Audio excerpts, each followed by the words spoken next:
right, I think we're going to go ahead and get started.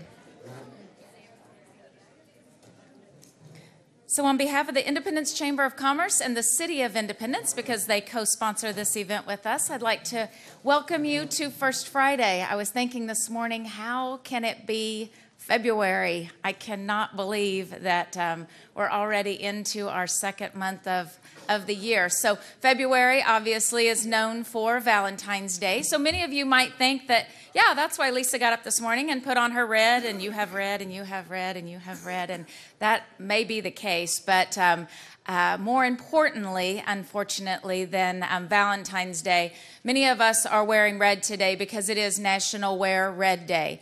So the American Heart Association started this cause in 2004 because cardiovascular disease is the #1 killer among women. And so we go red today in support of women's heart health.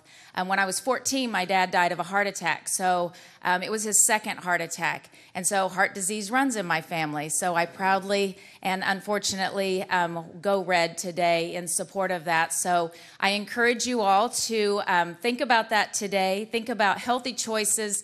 We only have one heart, so keep it strong and keep it healthy, and help each other stay healthy. And in support of that, we're asking that everyone go to the front steps of Memorial Hall after the event and stand proudly with your red, or if you don't have red on, just stand proudly in support of women's heart health and the awareness around that. So CRMC is going to be taking a picture and publicizing that, and helping to raise awareness. So be sure and join us, regardless of what color you have on. Everyone is welcome to be on the steps of Memorial Hall. It's nice outside, and get a quick picture taken. And then after that, we're going to have some other activities happening, and I'll speak to that in just a minute. But we always start out our morning by thanking our sponsor, because they're the ones that pay for the breakfast for us. So that makes it nice that we don't just have to come in here for the next hour and sit.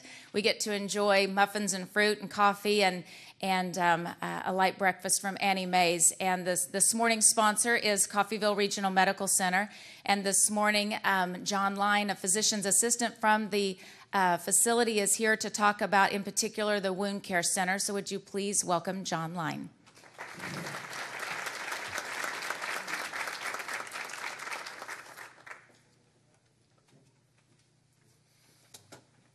Good morning.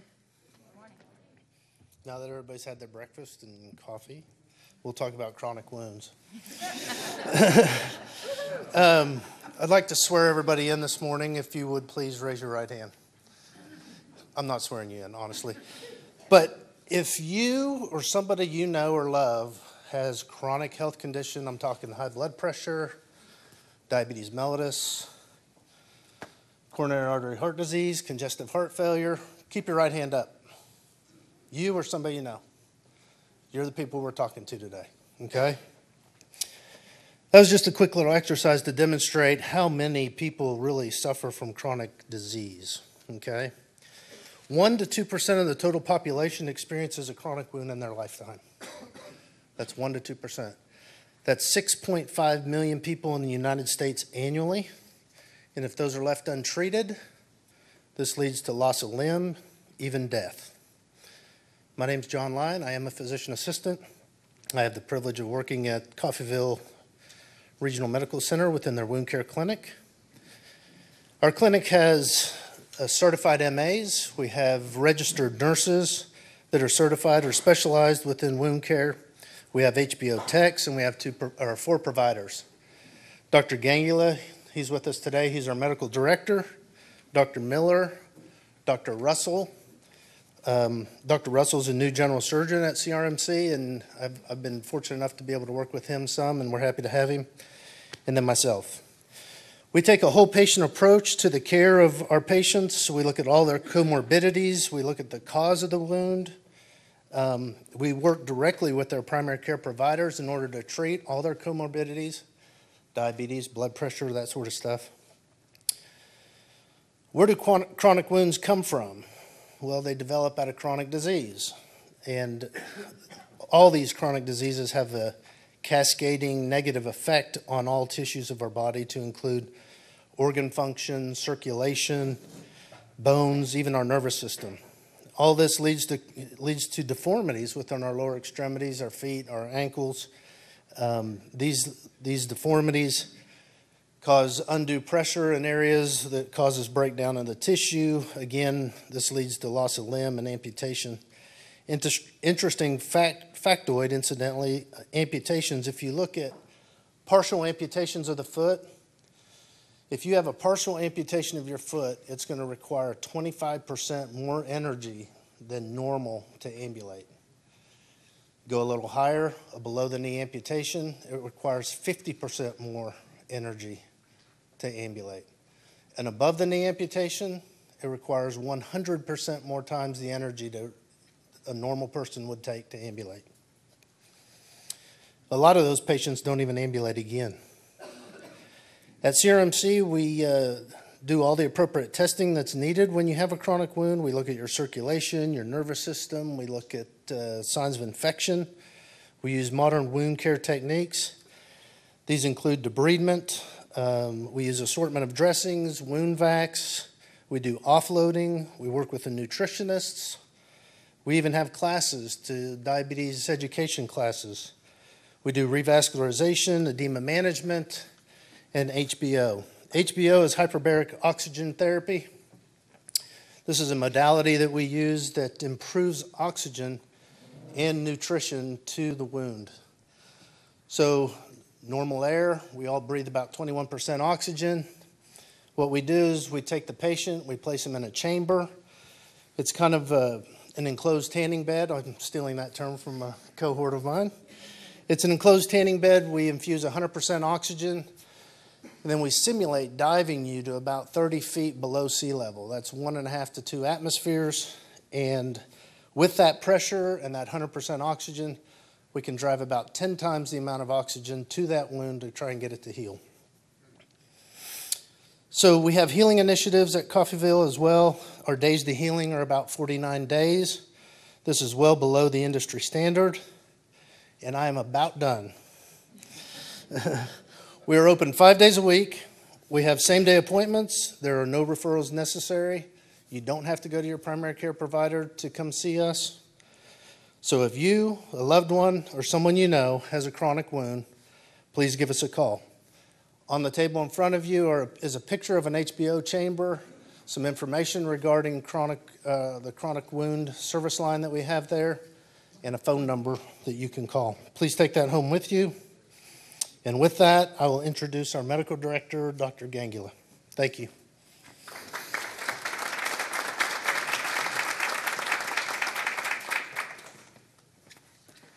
Good morning, guys. I have like 1 minute to speak, looks like. So I'm Dr. Gangula from CRMC Primary Care. I just want to take this opportunity to let you all know that we are open in taking new patients. We have new providers in our clinic, and we are accepting new patients. We do take all insurances. We do see uninsured patients as well, both in primary care and wound care. We do have a chronic care management course, if you can call it a course, which CRMC Primary Care offers. Kelly offers chronic care management. So basically, we take hard-to-control diabetics and hard-to-control hypertensives. We basically get them enrolled into a class. Kelly makes sure that she calls them every month, if needed every week. She can even do home visits and then help out the diabetic patients as far as their medications, diet. If their insurance doesn't cover a particular prescription, we go above and beyond to get that particular prescription if that is what is needed by the patient. And that is what we offer in CRMC. And last 5 seconds, I just want to let you all know that this flu season, this is a season of viruses, not season of bacteria. More than 70% of the coughs and colds are caused by a virus, which antibiotics are not effective. So I just want to take this opportunity to let you all know that antibiotics are not effective in treating viral illnesses. Just because if we overuse antibiotics, it causes a lot of antibiotic resistance. And antibiotic resistance means we basically are running out of antibiotics. previously, all the bacteria were killed by penicillin. Now, none are killed by penicillin. So that right now, I mean, it's much worse than that. And at CRMC, we do have an antibiotic stewardship program. We are very careful in prescribing antibiotics. We do not prescribe antibiotics if we think it's not needed. We will always reevaluate people, and then we will always redo everything and make sure that the patient is taken care of. Thank you.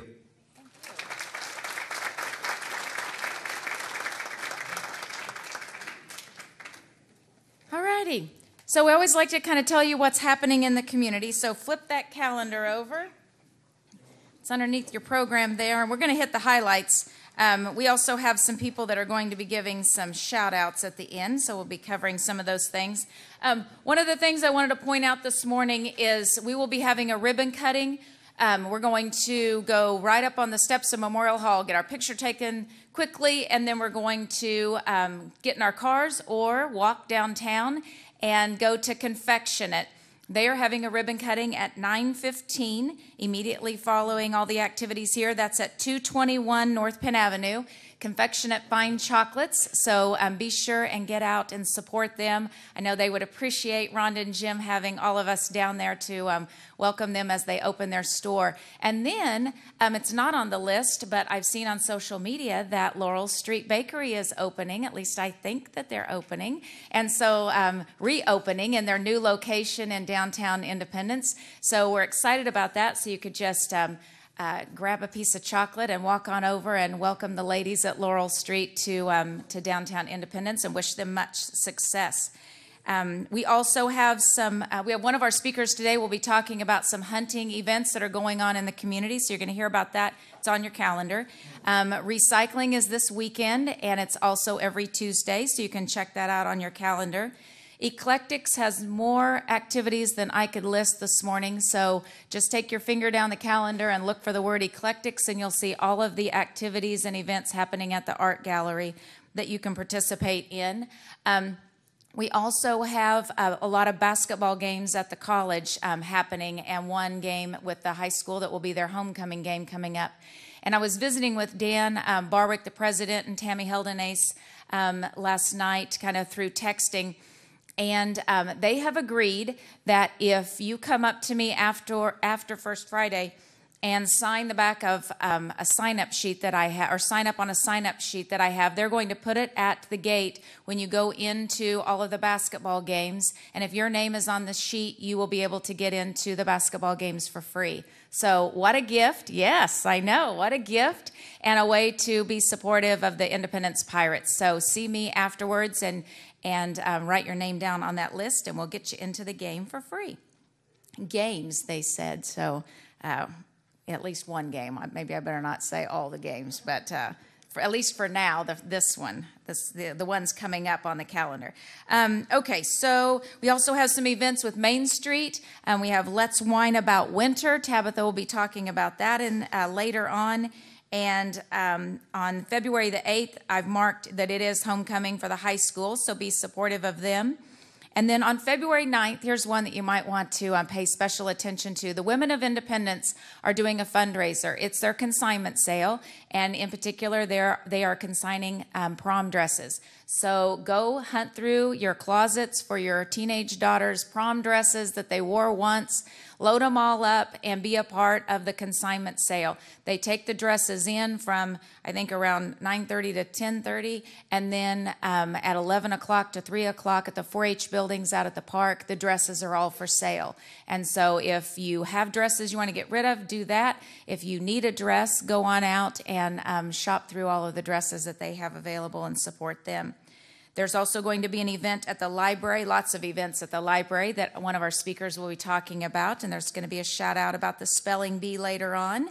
The museum's having a photography show from February 15th to March the 2nd, and February 23rd is After Prom Bingo. There's going to be a shout out about that. And then lastly, a couple things in March will be the Lions Club Bean Feed on March the 2nd, and then Tabitha will also be talking about the Main Street fundraiser the first part of March, so you want to get that on your calendar as well. So with that, we're going to get started with our speakers. So we've got some really good speakers this morning. We always have good speakers.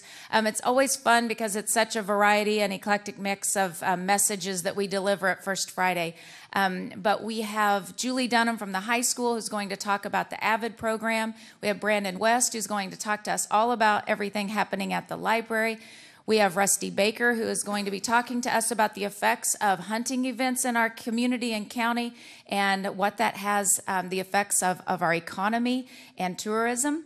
And then lastly, we have a guest that drove in the wee hours of the morning. I think he left at 4 from Kansas City, who is here, John Atlas, who is going to be talking to us about the housing project that was the former Washington school that they're turning into the beautiful Washington historic residences. So we welcome him to Independence. So we're going to start with our first speaker. So at this time, would you please welcome an instructor from Independence High School, Julie Dunham, who will talk to us about the Avid program.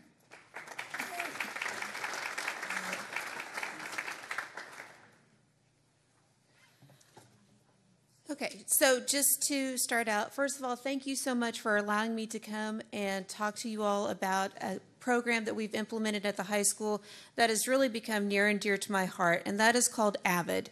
Avid stands for Advancement via Individual Determination, and this is a completely student-centered initiative that we've taken on. I will also add that we are really a small high school that would implement something like this.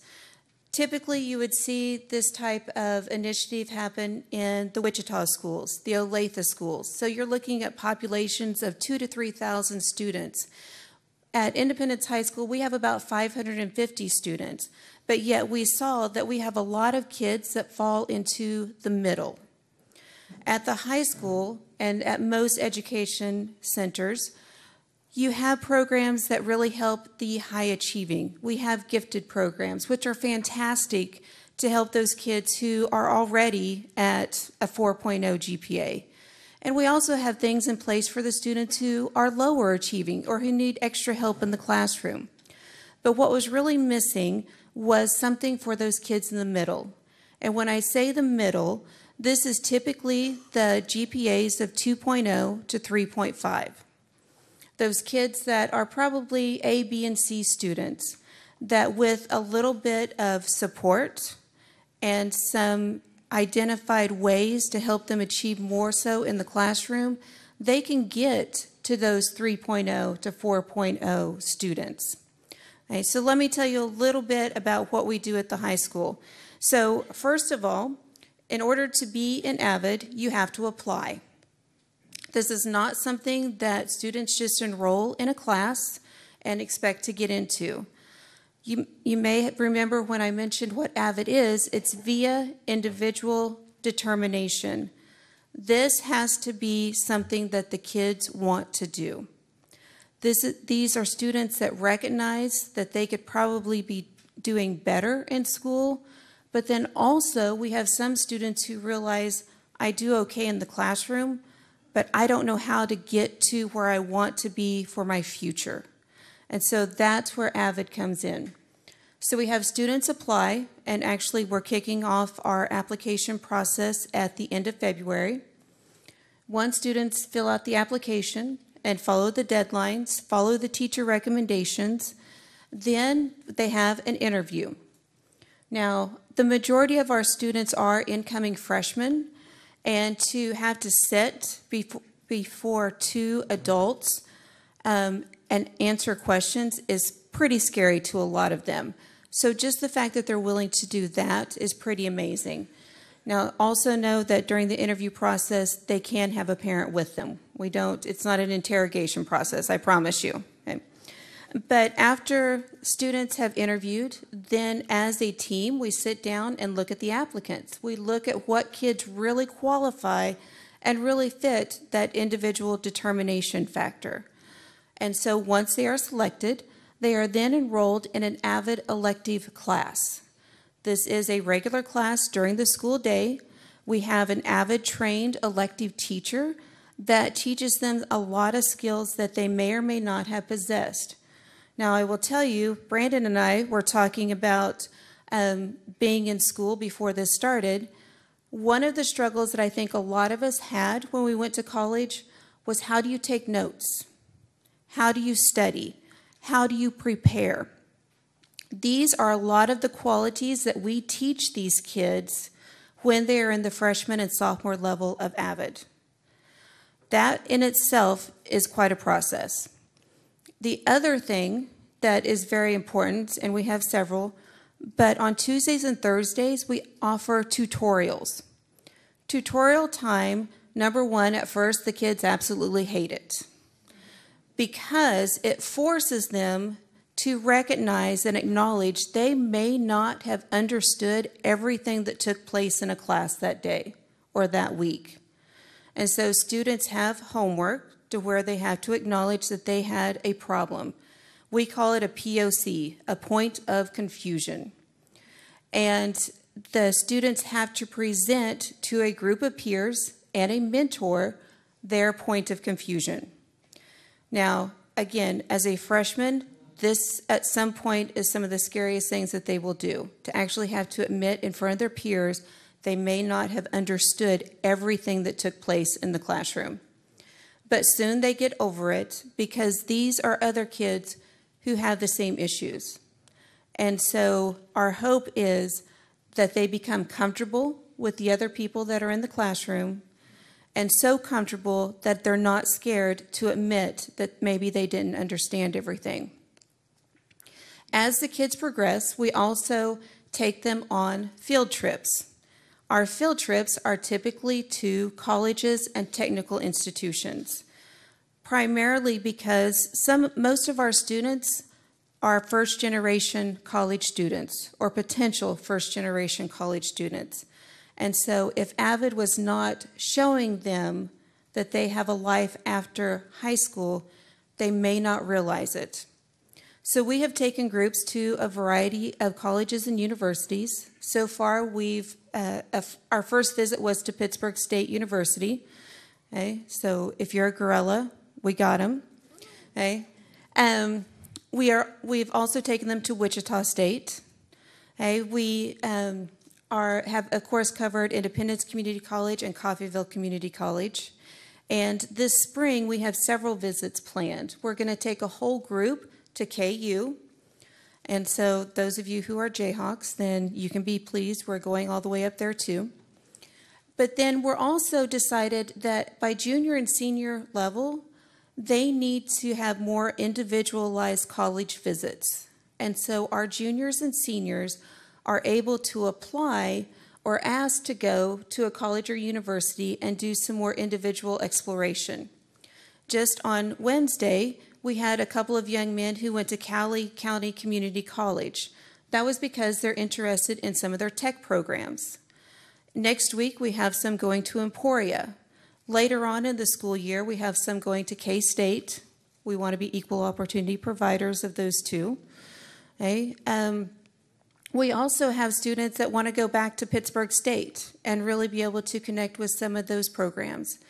We also have a few that are more interested in a technical program rather than a four-year college, which is fantastic. We want the kids to do what they want to do. We're not going to try to force them into a four-year university if that's not what fits them. And so we also look and try to take them and mold this to their needs. They also spend a lot of time junior and senior year prepping for the all-important ACT and SAT. These are all things that take place in the Avid elective classroom. So they are busy. Okay? This is not a study hall. This is not a remediation. These are kids who see that their future is in front of them and they don't know how to get there. But with a team that is assembled at the high school, we do our best to try to have them reach their ultimate potential. Okay. Now, of course, I have to do the pitch as to what we need from you. Okay. First of all, on Tuesdays and Thursdays, we have the tutorials that I mentioned. I also mentioned that they are paired with a mentor. That is where the community becomes so important to us. Right now, we do have one business partner, and that is Textron Aviation, who does supply us with a large number of tutors. We also have a couple of community members at large, and we have one college student. So right now, we pretty much have everything covered, as long as no one gets sick and as long as no one has anything else that comes up. But what we always encourage you to do is to come and volunteer at the high school during the tutorial times. Okay, so first of all, I sometimes think that people think the kids at the high school are scary. Okay, they're not. I promise you, they're not. Put me in an elementary education classroom and I would be completely a mess. Okay? High school kids are not that scary. Okay? And these kids are the good ones. Okay? They want to do well, and they appreciate it when they have others who believe in them. So I would encourage you to come and volunteer. I mentioned that we also try to visit colleges and universities. One of the things that we try to institute in their minds is life beyond high school. And so we have what we call College Wear Wednesday. And so students and faculty are encouraged to wear what we call college wear, but the term post-secondary, what you're going to do after life after high school, is a little bit too long to put on posters and encourage the kids to do. Okay? So we have them or encourage them to wear things that they think they want to do, including the potential of going into the military. So these are things that we want them to realize and want them to visualize for their life. One final thing that we do is that we want to try to provide these kids with scholarship opportunities when they leave the high school. And so a part of that is we do ask for donations. At the high school, the Avid class is currently selling the banner flags that you may have seen outside of a couple of businesses here in town. Okay? You, as an individual or a business, can purchase the flag. I also have one to show you when we're done, and the order forms, so don't have to worry about where to get those. I will take care of you. I also have a list of opportunities in which you can help volunteer at the high school or to help with the Avid program. And so when we're all done, if you would like to pick one of those up, I have those readily available for you.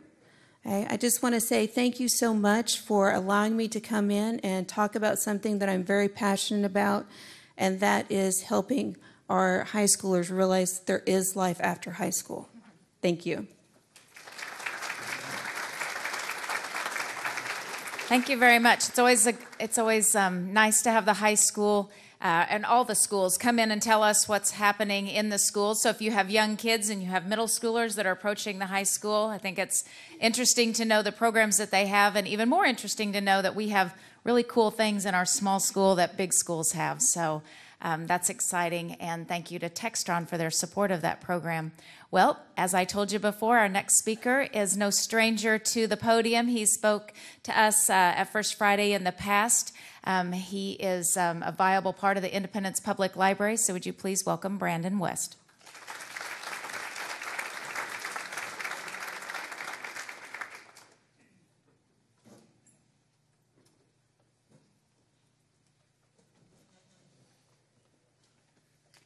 Thank you guys for having me. I might have a PowerPoint if it turns on. But today I'm going to talk to you guys about the 5 myths of the library and some of our upcoming classes and events we have planned. The first myth of the Independence Public Library is that we are a city library. The official name of the Independence Public Library is the Independence Area Library, as defined under Kansas statutes. These statutes outline our service population and our funding source. Our service population is the same as USD 446's, and the elected school board is in charge of levying our taxes according to these statutes. Due to an increase in inflation over the past 4 years and a lack of an increase in our mill levy, the library's budget has decreased by 5.11%. In order to fulfill this void, the library staff pursues innovative programming and a quality of service like no other.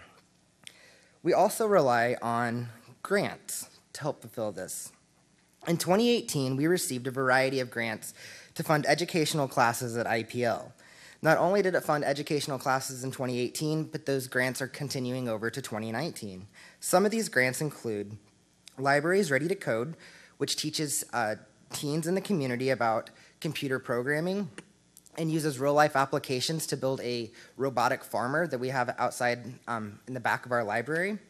We also have phase 2 of our NASA at My Library grant, which provides hands-on science, technology, engineering, art, and math classes revolving around NASA.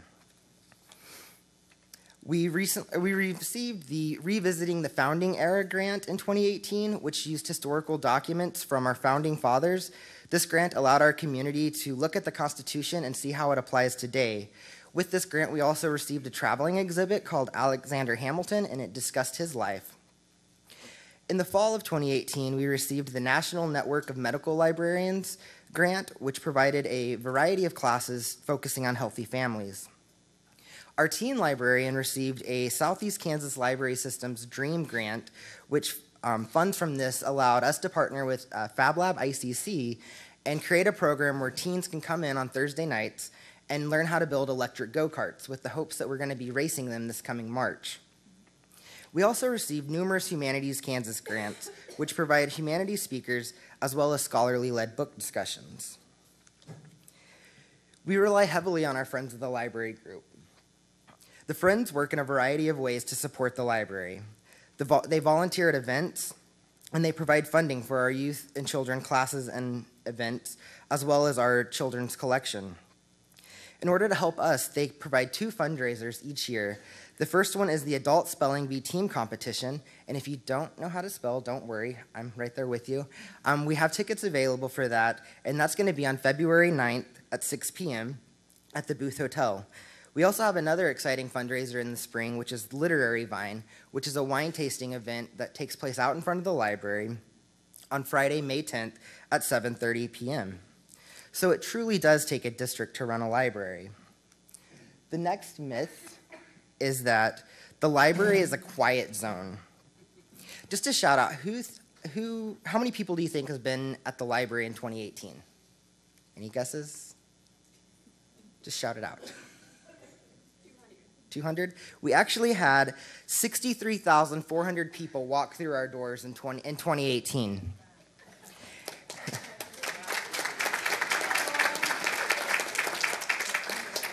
We average each day about 256 people.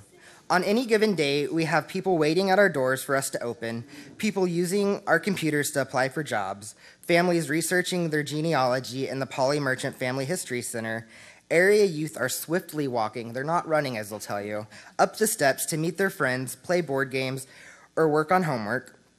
Business professionals are stopping by to use our Wi-Fi to conduct business away from the office, and one of the many classes the library offers is taking place. With all of this, it is impossible for the library to be a quiet zone. But the library is more than just a building, though. Library staff are actively engaged in the community, taking books to homebound seniors, attending area events, participating in civic organizations, reading to children at schools and daycares, and actively working to ensure that Independence is the best it can be. As a show of hands, who has a library card here? Oh, wow, good. I like that. If you don't, be sure after all of this morning's events to stop by the library. We open at 10 to sign up for a library card. Because we offer so much more than books. Not only do we have the latest James Patterson of the week, we also have the newest and hottest DVDs, oftentimes before Redbox, and ours are free. We have graphic novels.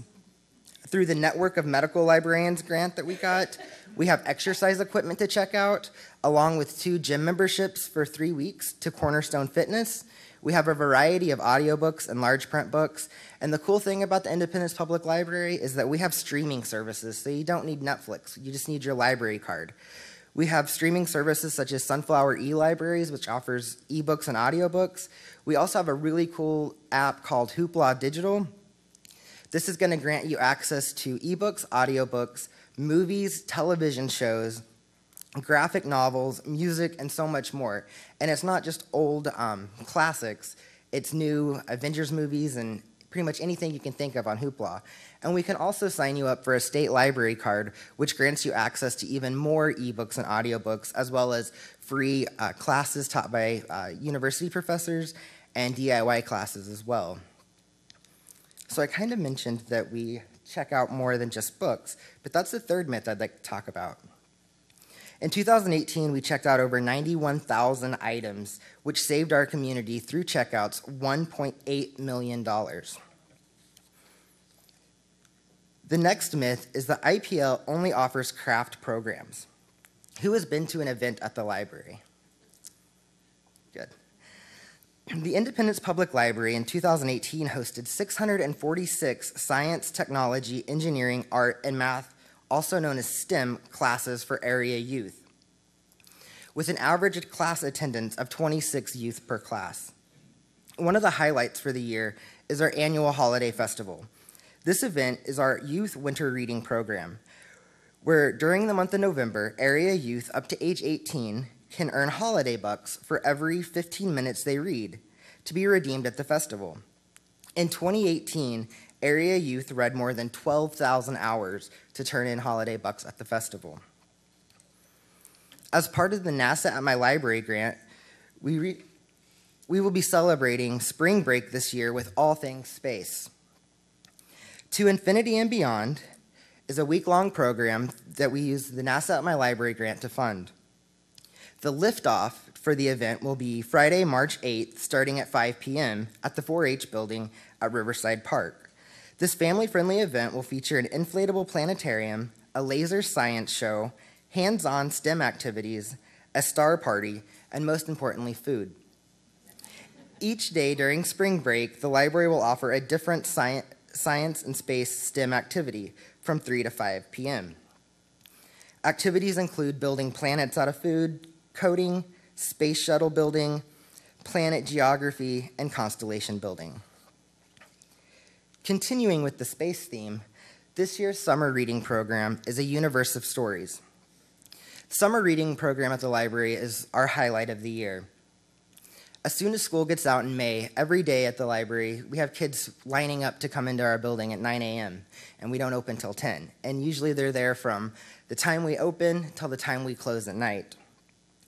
This year's summer reading kickoff will be for all ages, including adults, and it will be on Monday, June 3rd from 4 to 7 p.m. and feature Mad Science, which is a hands-on children's event from Kansas City. The next myth is that IPL is only for book lovers. IPL offers a variety of classes and events. For a complete guide, be sure to pick up one of our program guides after the event if you haven't. These list our classes and events for 4 months at a time.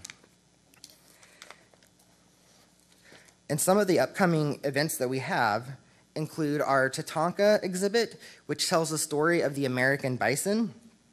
This exhibit is on display until March 1st at the library. We have our monthly book discussion, which is called Lit Lounge, and it meets on the first Tuesday of the month at 6 p.m. We have a really exciting new event called New Chapters, and this is for differently abled adults, and they meet every Thursday at 1 p.m., and it's led by Nancy Kishpa, which I'm sure most of you know here in the room.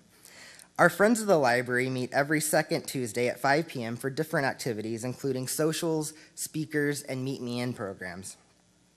If you like science fiction, be sure to check out our Little Green Men, a science fiction group that meets on the second Thursday at 6 p.m. And for the ladies in the room, we have Ladies Night Out, which is Sex and the City meets Craft and the Stacks, and that's on the third Tuesday at 6 p.m. And then for the seniors, Nancy hosts a wonderful day of events on the third Thursday of every month, including coffee and donuts, conversations, guest speakers, movies, and so much more. During Senior Day, we also have an intergenerational book discussion called Never Ending Stories. And for the more politically inclined members in this room, we have living room conversations that meet on the last Tuesday of every month, and they talk about hot button issues, but also learning to understand one another's different points of views. And on the last Thursday of every month, if you like movies, come out to the library. We show a different movie every month at 6 p.m. So today, I hope I was able to dispel some of the myths about IPL. Our mission is to provide equal access to a center of learning and literacy that reaches out to enrich the lives of our diverse community. IPL welcomes and celebrates everyone. As innovators, we inspire curiosity and empower people to discover a world of ideas which enrich our community. In a world where knowledge is power, IPL opens doors to knowledge and bring power to any who enter our doors. We hope to see you at one of the IPL's events this year. Thank you for your time.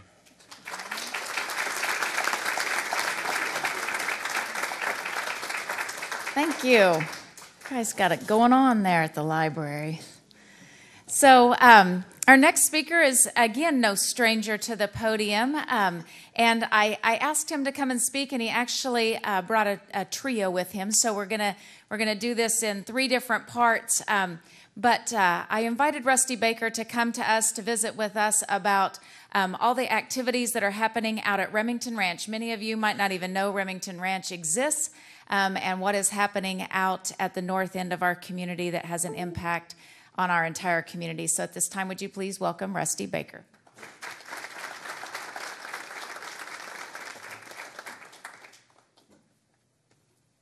Well, it's good to see so many familiar faces. There are a few that I'm not sure know me. I'm Rusty Baker. I'm the past, I spent 25 years in the fire service here in Independence, retired as a fire chief 3 years ago.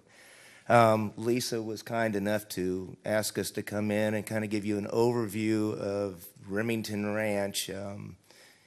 For those, again, that don't know Remington was our fire dog. He's been my hunting dog for the last 10 years, and he is the reason we have Remington Ranch. If it wasn't for the dog, it wouldn't exist today. We just kind of through time have evolved into what we are today. We've partnered with several different organizations and other businesses here in the community. We're hosting no less than 6 different field trials this year out at the ranch, and also with Barb and Barry Burskins. They've been kind enough to provide us with a venue to host field trials. Pardon me. We bring in people from all over the country to these field trials. This weekend is one of the biggest field trials in the country. We have people from New York, Wisconsin, Virginia, Ohio, Minnesota, Nebraska. We literally, it's a national event. We're going to have all of these people coming out to Remington Ranch to run a field trial this weekend. 2 weekends ago, we ran BHU Nationals. That's Bird Hunters United.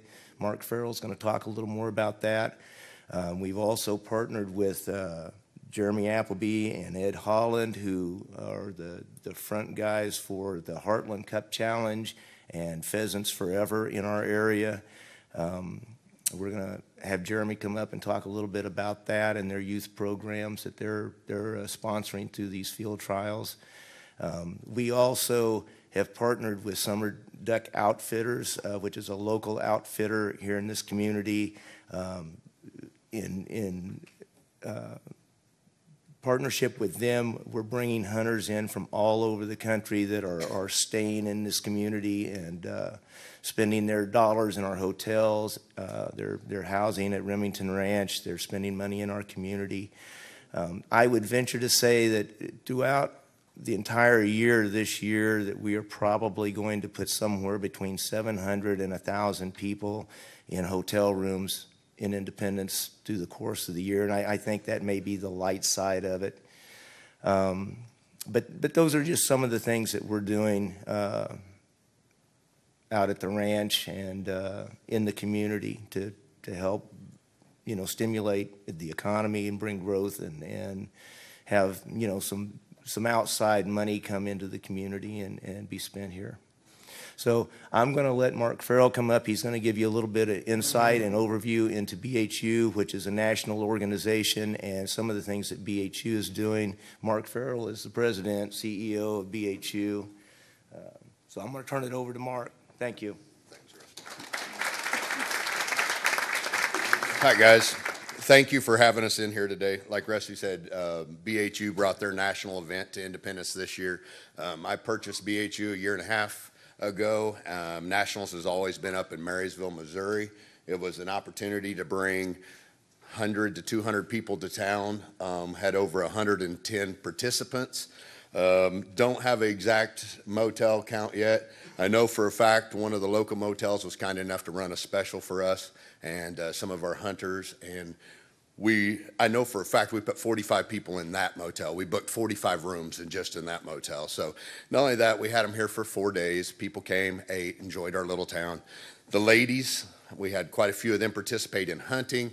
They hunted on Saturday, but on Friday they went downtown. A few of them went downtown to the boutiques, saw some of the neat stuff downtown, and came back and was bragging about that. Saturday night, we had a little banquet out at the country club, fed over 100 people out at the country club. That's the kind of stuff that Pheasants Forever is getting ready to do here in a couple of weeks. BHU has been able to do here in Independence, and it's all because of the Remington Ranch. All this stuff prior to the Remington Ranch was being done scattered out throughout the whole United States. With Rusty spending the time, the money, and the effort to build and create Remington Ranch, that stuff has got to come to Independence, spend the money here, keep our money locally. So with that, again, I appreciate each and every one of you guys being here today. Rusty, thanks for building this thing, giving me the opportunity to talk. Bird Hunters United will be back in town. We have 2 or 3 more events scheduled for this year. Nothing will be quite as big as Nationals was, but again, we're just thankful to be able to bring those kind of people and those numbers to Independence. I'm going to turn the mic over real quick to Jeremy Appleby. Jeremy and his partner, Ed Holland, are bringing a Pheasants Forever event to Independence. Again, something that's not happened. We're able to do these things because of the Remington Ranch and Rusty and Jan. So thank you all.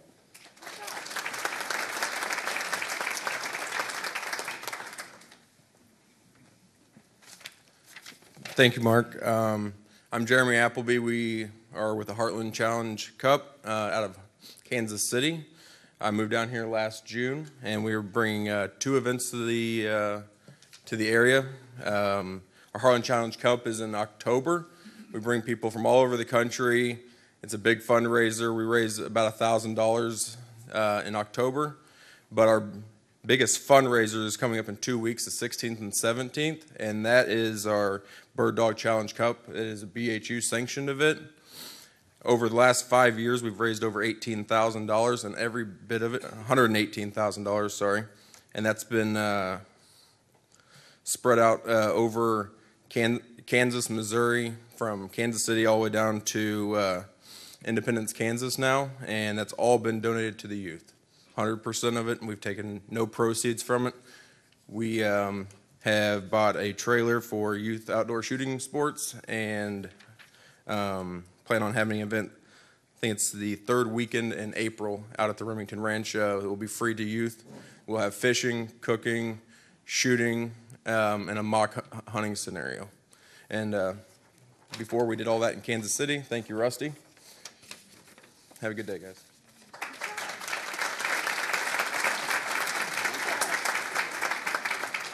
So you didn't even know all that was going on, did you?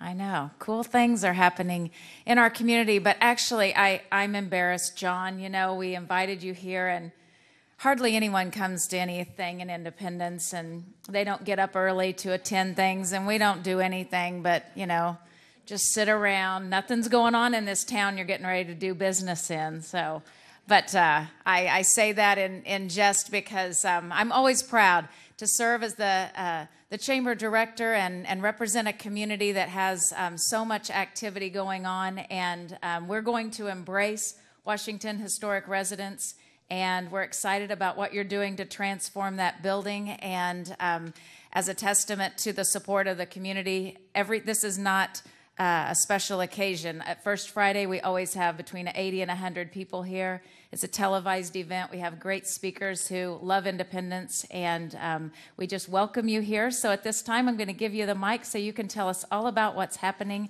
at the former Washington School. Please welcome John Atlas. Thank you, Lisa, and also thank you to the Chamber and to CRMC for sponsoring this morning's breakfast. I'm excited to be here. As Lisa mentioned, I work for Cohen Esri. We're a Kansas City-based real estate company. We've been in business for about 50 years, and we also have projects pretty close by. We have one in Yates Center, one in Fredonia.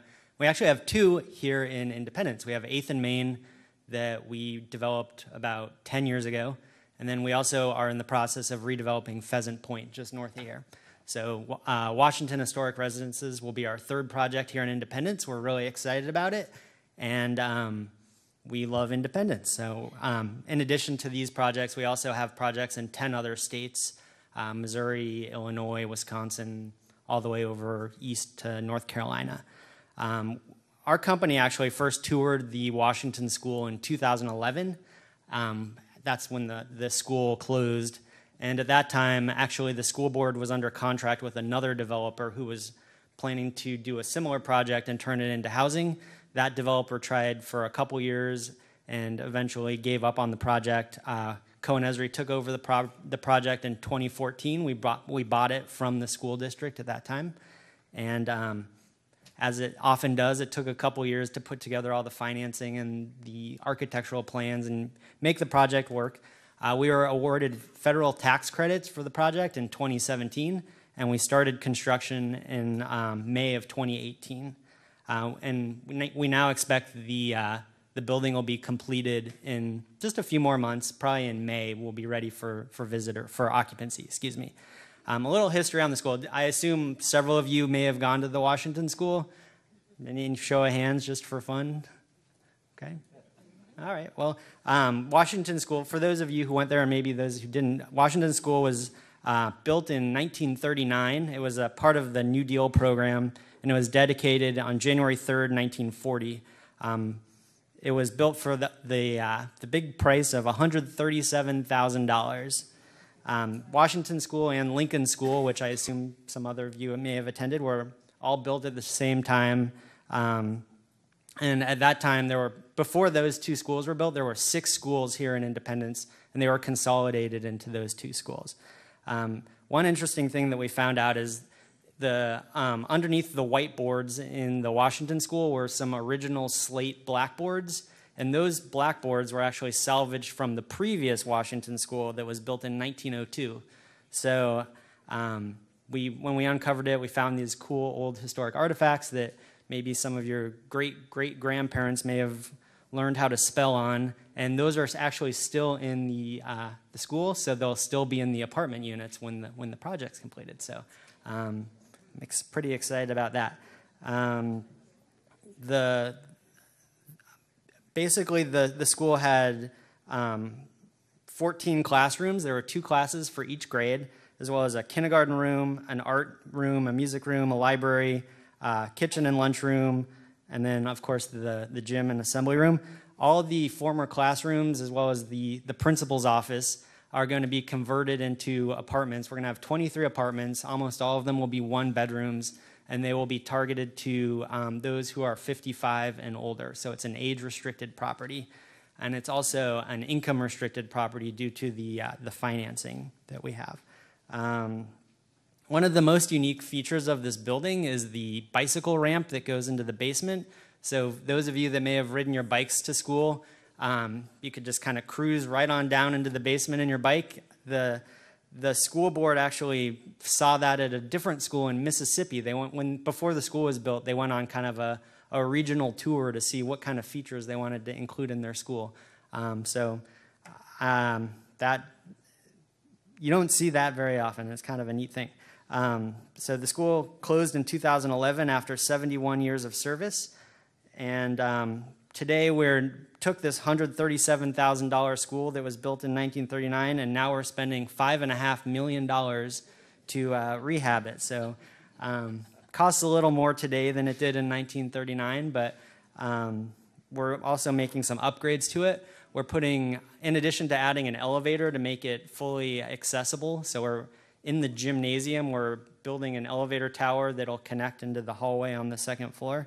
We're also adding solar panels to the roof that you may have seen if you go by, so that'll help keep the energy costs low and help the building be a little greener. We've kept a lot of the historic features. The kindergarten room, if anyone went to kindergarten in the building, it's got this really cool old fireplace that you walk in and it's still going to be there. Obviously, there's going to be a kitchen and bathroom and bedrooms, and it'll look like an apartment, but it'll also have some of these neat old school features in there too. Let's see, what else? Each unit's also going to have a washer dryer, dishwasher. There's going to be, the gymnasium's going to be retained pretty much as it is. We're going to put a manager's office in there, but it'll still be a community assembly space, just as it always has been since the 1930s. So we're excited about that. As of today, we're about 70% complete with construction. We've repaired and replaced almost all the windows. We've redone the roof. As I mentioned, we added solar panels. We've put up new flooring in the building. We put in drywall. We've painted. There's a model unit that's almost done, and we're going to open that up for tours sometime in the next couple weeks. So stay tuned for more information on that. Whether you're interested in living there or not, if you just want to go look and see what it looks like, that's why we're doing that, because I assume that a lot of people have some interest in just seeing what it looks like today. So that's where we are as of now. We're excited to be here in Independence, and we're going to be here for a long time. So thank you very much for having us, and happy to answer any questions when the time comes.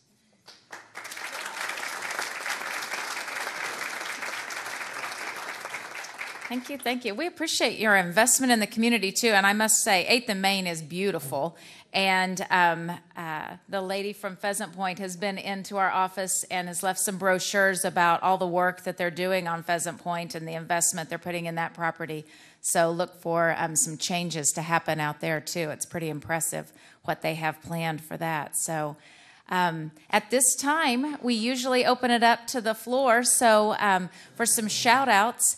And we have some people that I already know want to come up and talk about some things that are happening. I want to remind you while they're coming up that on your tables you have comment cards. So we always like to hear from you about potential speakers and topics to discuss. So scribble on those cards and just leave them on the table and we'll pick those up. Be sure and take your information from CRMC, and they are here to answer any questions that you might have as well.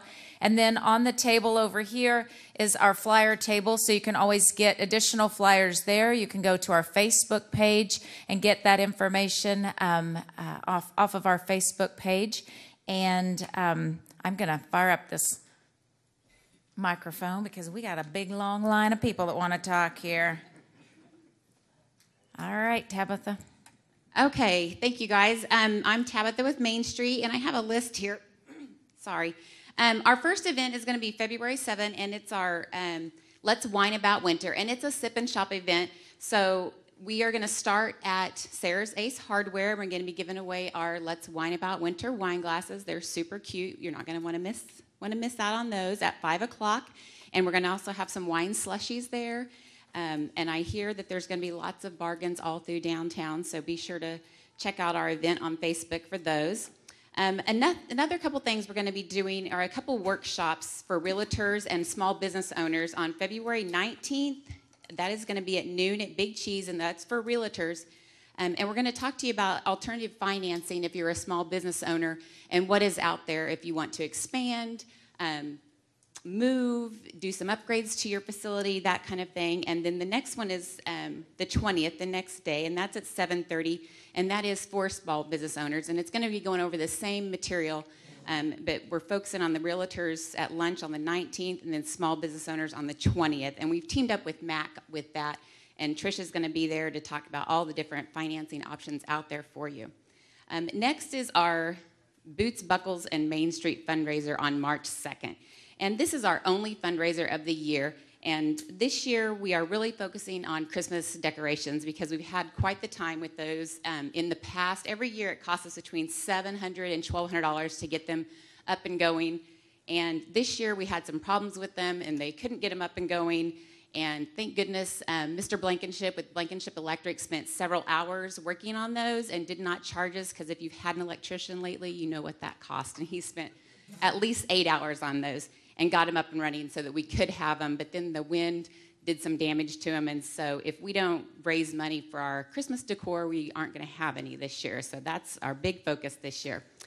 And then lastly is our big event for St. Patrick's Day, the Pub Crawl. And that is going to be on the 16th of March. And this is an event to kind of bring some revenue into our restaurants, because you know, we always do stuff for our retailers, but our restaurants are out there also.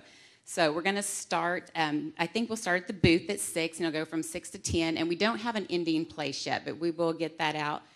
Passports and shirts will go on sale probably in the next 2 weeks, so be watching our Facebook for that.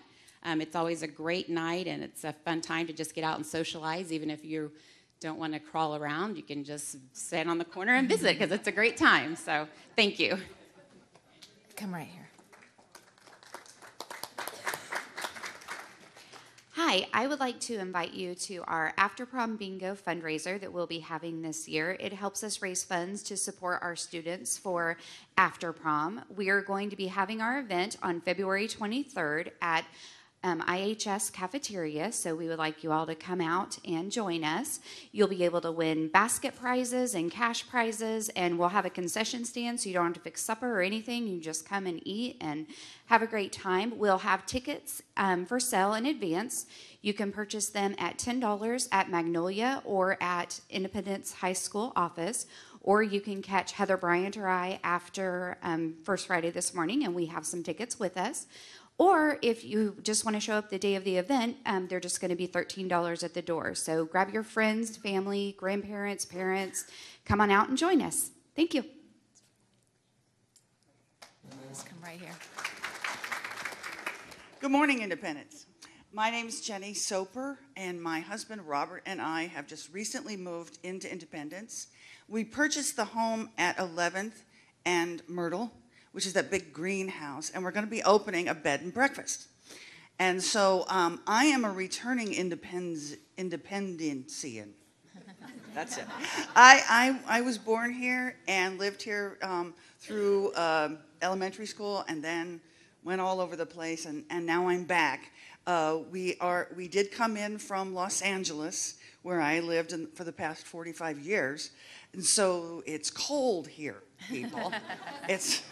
Anyway, I just wanted to come to the First Friday to meet everybody and let you know that we're going to have another place that people can stay, and it's a historic home, and we're doing a little bit of renovation, but not too much. And so I hope to see you all there. We're going to have an open house when it's ready. So thanks very much for letting me talk. Aren't you excited about that? I am. I know. I love bed and breakfast. Well, come on over here where they can capture you on the camera. This is my first time, but most of you, if you know me, I have no problems talking. I would like to, if you don't mind, I'd like to quickly defer to Mr. Farthing, because did anybody hear about the award he received in the paper? It's related to music, so Don, would you at least announce your title now, and you do your announcement first. Okay. He's an awesome musician. Thank you. I was completely surprised and gratified. Selected for the Kansas Music Educators Hall of Fame for this next year.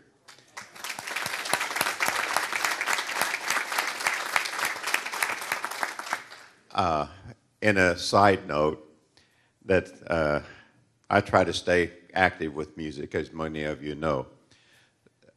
Tomorrow, the community college is going to start their first annual honor band for high school students. They're going to give a concert, short concert at 3 o'clock, and it's free, and all are invited to attend that wish to. I think you'll find it'll be fun and enjoyable. The music we've been working on is really enjoyable. Braden Smith, a high school senior, is going to premiere a composition that he has written. And he's pretty phenomenal. Mm-hmm. Secondly, at the end of March, the high school is undertaking a monumental work, West Side Story, that they're going to present. So kind of reserve that in the back of your mind. I think you will enjoy that.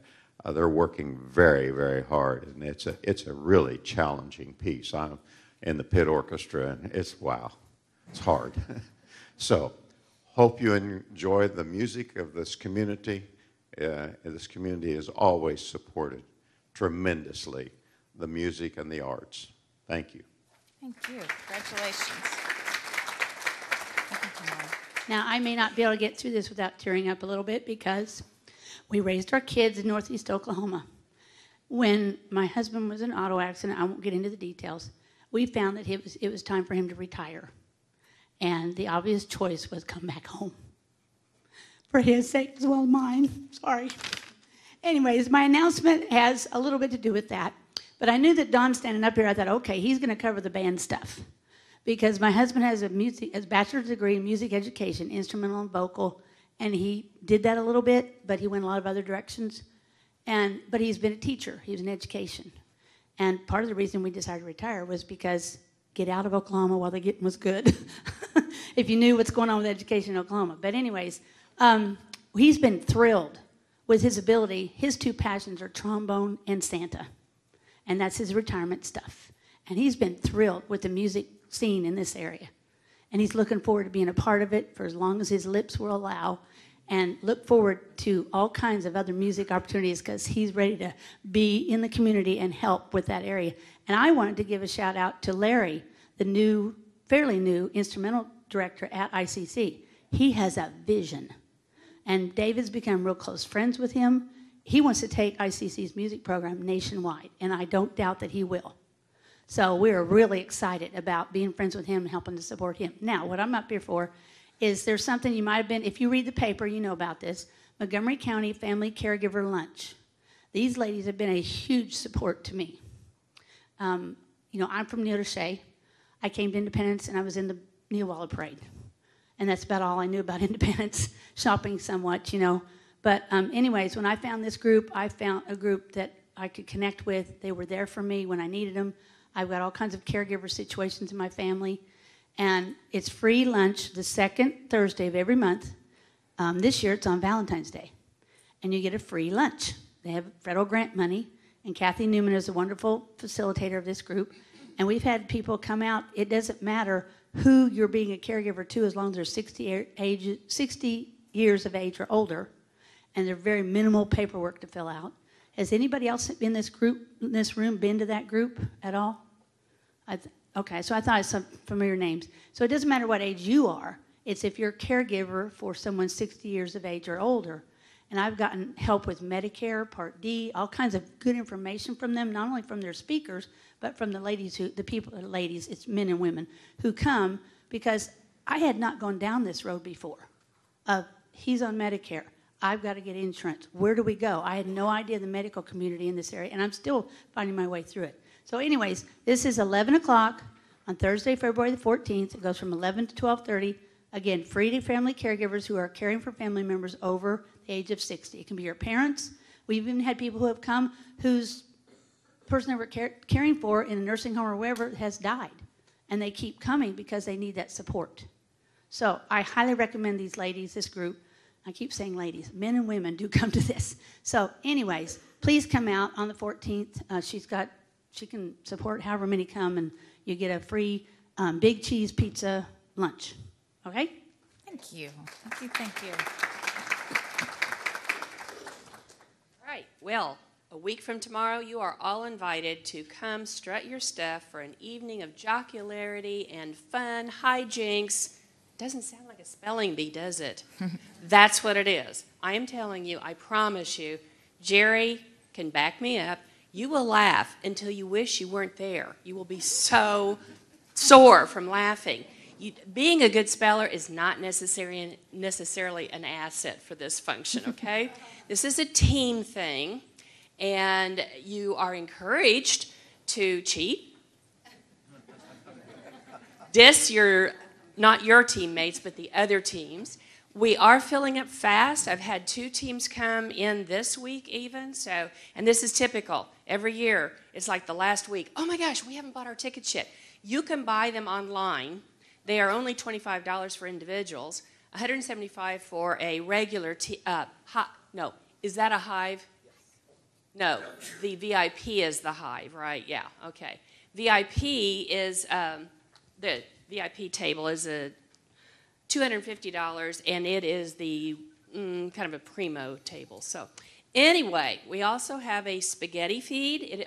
It's at the Booth Hotel. Forgot to tell you that, in the ballroom. We have a spaghetti feed. Mother Hopkins' secret recipe is our spaghetti sauce. And Jerry, her daughter, will not give out this recipe, right? Okay, so anyway, we also have silent auction. We have prizes. Some of the silent auction items are C&B has donated their condo in Branson. Remington Ranch is one of the prizes or auction items also. But we also have smaller items. We have for all, abilities to pay, I guess is the best way to put it. So next Saturday, February 9th, Booth Hotel. You can buy your tickets online, or they are available at the library. And they benefit the children's department, which we are, as all of us are, having funding issues. And you heard Brandon talk about all the programming. They are struggling to keep all of that going. They are so creative. They're managing so far, but we do need to turn out to help. The donate button on the website is the one you're going for, right, Jerry? Yeah, okay. Thank you. Thank you. I often say if you're bored in Independence, you haven't paid any attention to anything. There's so many options for you, but I want to give you one more. If you have a gymnast in your family or you love watching the Olympics, Sunday afternoon, 1 o'clock, 1:30. I've read 1 o'clock, but I've been told by the coach 1:30. The stunts and cheerleading team at the high school is going to have a competition with Wesleyan down in Bartlesville.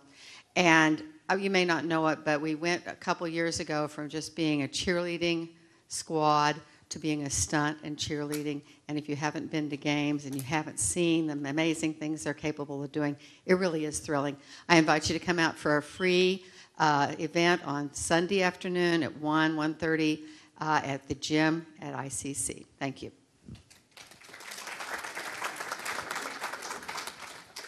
Good morning. As some of you may know, I'm Tamisha Sewell. I'm the new director at Eclectic's Art Gallery downtown here. And I just wanted to let you know we have a few exciting things coming up. Tomorrow, which is February 2nd at 2 o'clock, we're having our 2x2x2 event.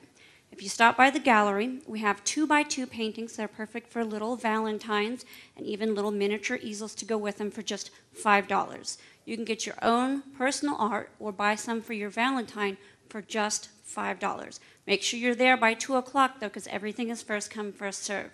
And once they're gone, that's it. So we've had a few of these in the past, and people line up ahead of time, so make sure you're there to get the one that you want. We will have them on display a little bit in the morning, too, but we won't start selling until exactly 2 o'clock. So that's our event this weekend. However, the following weekend, the 9th, we have a very busy day. We're having 2 events at the same time. I will be doing Valentine's Day portraits. You can come in with your Valentine or your kiddos, and we'll have lots of fun props and a backdrop for that. And then at the same time, our artist Zoe Wall is doing her stained glass class from 1 to 3 as well. And then later that evening, it's a busy day, I'll be doing at 7 o'clock a paint and sip, which you come in, have some drinks with us, have fun, and paint. And I promise, even if you've never painted before, it is so much fun, and it's just a great time all around. So we invite you to come down for that. And then as you can see on your lists of events that are coming up, we have a lot going on in February and March as well. And if you're ever curious about the details, our Facebook page is the perfect place to check out. It's Eclectics with an X at the end instead of a CS, Art and Gifts, or Art and Gifts. So if you just search us on Facebook, you can find us there, and you'll have tons of opportunity to come and learn some new art forms. We also will have a new watercolor class starting in March, which has been very popular in the past. So we do ask that if you plan to come to an event, if you can, please register 3 days in advance. That way we don't have overflowing classrooms. It's been a problem before. People show up the day of, and unfortunately we can only hold so many people in the classroom at a time. And you can register either online through our Facebook page, or you can stop by the gallery, which is at 311 North Penn, and we are open 11 to 6, Wednesday through Friday. And we will be open Saturdays 9 to 4, and we actually will be opening this Sunday 12 to 5. We haven't been opened on Sundays in the past, but we found it's a good day for classes and a perfect time to come in and find something to do on a Sunday. So stop by and see us. Thanks. Thank you, Tricia. Good morning. My name is Laurie Rex Lincoln. I'm the Chief Executive Officer of Coffeyville Regional Medical Center. And I just want to say this is fantastic. Is this anyone's first time at First Friday? Isn't it fantastic? I think we should give Lisa in the chamber a huge shout out. Thank you. This is very energizing, invigorating. I want to learn more about everything that's happening in Independence and be a great partner in health to the community of Independence in Montgomery County. So I want to give a shout out to my CRMC team. That's why I'm up here as well. You can see they're part of my family and part of your family, and we want to help you with the fight against heart disease. Please join us at 9:15 for the picture outside of Memorial Hall, and stand proud to fight against heart disease. Thanks again for having us here today as your business. Thank you. Okay, so we're going to wrap it up, and I do want to say another thank you to Coffeyville Regional Medical Center for all of your support of the chamber, support of the community, support of the county, and we will all proudly wear our red just immediately following First Friday. So as soon as we wrap it up, we're all going to head to the steps of Memorial Hall and smile nicely for a picture.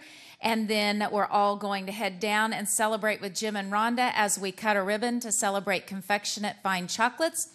And then we are going to go over and welcome the ladies of Laurel Street Bakery to downtown Independence and congratulate them on their new adventure in a new location, or a continuing adventure in a new location. And I encourage you to let me know if there's anything else. I can't imagine that there is. That if there's anything else we have not gotten on the calendar or that you would like for us to put on the calendar, be sure and tell your friends about First Friday and make them aware of all that's happening in the community. Welcome to Independence. I'm so excited about your bed and breakfast. That's going to be fun stuff. And thank you again for coming, and thank you to CRMC, and have a great Valentine's Day, and proudly wear your red, and remember, women, stay healthy. Thank you very much.